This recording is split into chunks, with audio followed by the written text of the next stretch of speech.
ani amumanyi nomwali tutadde ate mumanyi kale omwami oyo ye municipality yabadde omutendesi wa ttiimu ya Napoli. Ekibuzo ekisooka ekyabaddeko yali pulesingaani ku ttiimu ya Napoli ansi badde Gennaro Gattuso. Ekibuzo ekyokubiri sizoni ewedde yaluzinga games 4 ku ttiimu ya Napoli ng'omutendesi ng'ompaako games at least 3 yita kubeemu 0 Lazio nekukubeemu 0 na AC Milan nekukuba 0 then nekoza nekukuba 2 kuweerera. Spalletti sizoni ewedde ekibuzo ekyokusatu yalondebwanga omutendesi w'omwezi emirundi 2 gyokka era ng'emirundi egyo kwaliko omwezi gw'Okitoba ogwali gw'ekumi ogwedde then nga kuliko ne January owa 2023. Ekibuzo ekibadde ekyokuna omupiira gw'ekisebayo okutendeka ttiimu ya Napoli gwali gwa Sampdoria 2-0 yali Victor Osimhen ne Giovanni Simeone ogwali ku stage kwa Armando Maradona.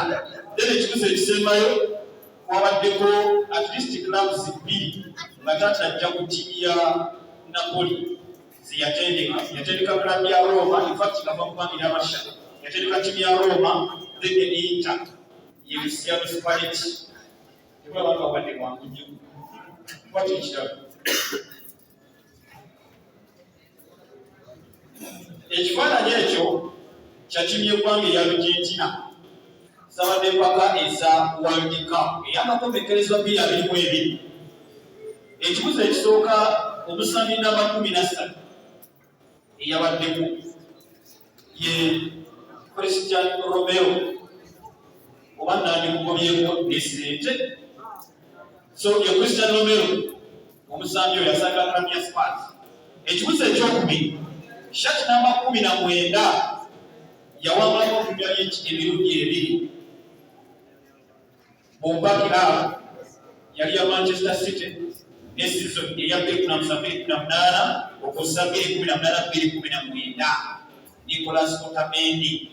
Era ekibuzo ekyokusatu ng'ajagala club omusambi shati 22 mwasambira in fact ye club ya Inter Milan kubanga omusambi era Lautaro Martinez. Ekibuzo ekyokuna shati 21 ng'ompayo clubs 3 zokka zasambiddeko akapiira.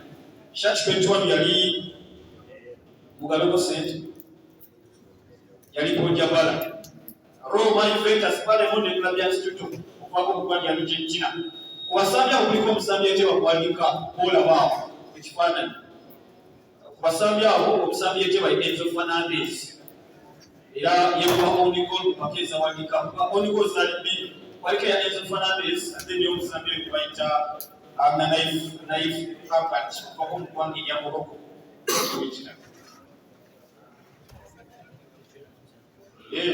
Omwana oyo Samu Timbe yadde mutendesi wa URA yakafa sizoni eno oba omwaka guno nga ompa clubs at least zatendeseko mu Uganda we police era URA, Simba, police bomba game yasema okutendeka ttiimu ya URA yali yafa Super 8 bwe bali bakuba ttiimu ya Bright Stars goli zali 2-0. Then yawamu ekikopo kya Sekafa Kagame Cup emirundi 4 nga kweza listo kwa kuna bisatu za kiwangulidde n'omwaka. Waliko ya Africans ya mugwanga Tanzania, waliko klabu ya Vera mu 2005, Police mu 2000, then ttiimu ya Atrak eyeba na 2009. Samu Timbe abaddeko omumyuka w'abatenesi ku ttiimu y'eggwanga ya Uganda era nga bompa Micho Lazio Zaba Debere mu Atrak abatenesa nga mbeyabadde omumyuka yabadde Frank Mugusa. Omukyalo oyo bamuyita Serena Wickman atendeka ttiimu y'eggwanga y'abakyala eya Bungereza. Yawangudde empaka ezaayo emirundi 2 ttiimu y'eggwanga ya Dutch 7 then ttiimu y'eggwanga eya Bungereza 2022. Omukyalo yalina ttiimu y'abasajja gye yategesinga okuko ya mu ggwanga erya Dutch bagiyita Jones Rotterdam yakola ng'omumyuka kyakula. Then alondeddwa nga Texas oba kyali ebirungi esatu ebiwandiika n'ebiri musanvu na musanvu biri abiri. Era alina finals bbiri ez'empaka ez'World Cup za Misiri ziba zaakubiddwa. Ye 2019 bali ku kimu eggwanga ya Dutch yakukwako zaali biri bwereere. Then Spain ng'ekuba kimu eggwanga ya Bungereza yali ku Bungereza oli yawadde mu 2023. Ekibuuzo ekyokutaano alistic fortunes ssatu zaatereseemuku. Kuliko ttiimu ya Jones paka Rotterdam ekola ku assistant. Kuliko ttiimu ya Amenenham ey'abakyala yagirwako nnyo okuva 2007 paka 2014 n'ettiimu bagiyita ta Leach ttiimu eyo. Ekirala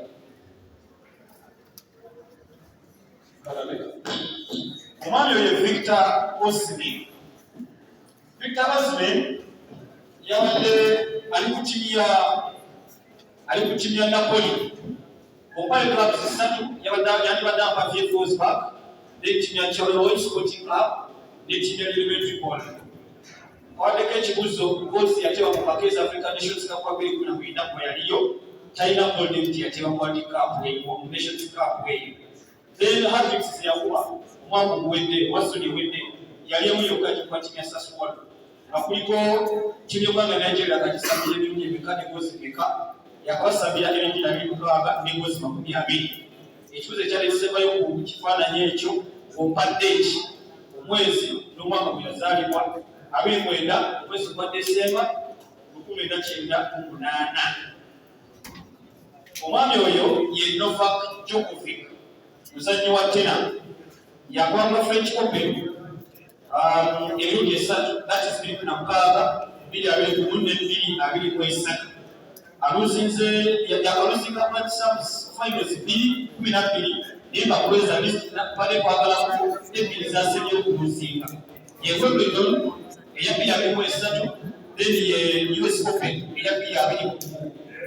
Then Grand Slam titles ezalina zakyasitopera katawangula ennyingi za Australian Open emirundi 10 ate nga 2023 yagwa okutegeezako nti yawangudde 2018 yawangula Ivan Martin Del Potro nga wangula enteekateeka ya US Open. Then ayina Grand Slams 96 mu Open era kwatekwe kyakusatu kyekibuuzo ekyabaddeko ekisooka. Abamusinga ye Jimmy Connor yakawangula 19, Roger Federer 13 ne Novak Djokovic 96. Ekifaananyi ekisembayo kya mwami gwe bayita Ange Postecoglou mutenesi wa klabu ya Spurs. Ababiri abasooka okumutebera mu Premier League waliko Cristiano Romero ne Emerson Royal.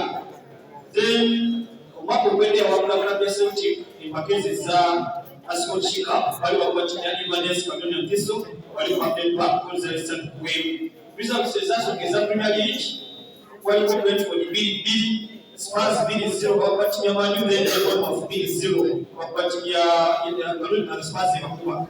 Gatana jaku timu ya Celtic yali ku timu ya Yokohama Marinos then the club at least 2 zateeseko kubanga ya Australia waliko timu ya South Melbourne FC Melbourne Victory ne Brisbane Roars kusangwa system Brazil na asitebiseko kusobye buze ebyabadde ku bifaananyi ebyo nga bitambudde.